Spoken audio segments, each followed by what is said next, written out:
Hello, my little artist. Welcome back to Annie's Storytime Adventures. Okay, I know you love magical stories and colorful themes. So, today I bring for you a watercolor painting with a simple and short story. This is not just any butterfly, it's a butterfly of dreams with every brush stroke. We will add colors that shine like joy and hope. First, we will start with light shades, letting the paper breathe and dance with water. Then, slowly, brighter colors will spread across the wings like sunlight after rain.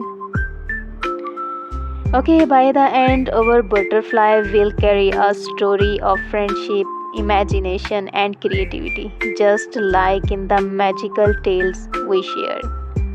So take your brushes, your colors, and let's bring this butterfly to life together.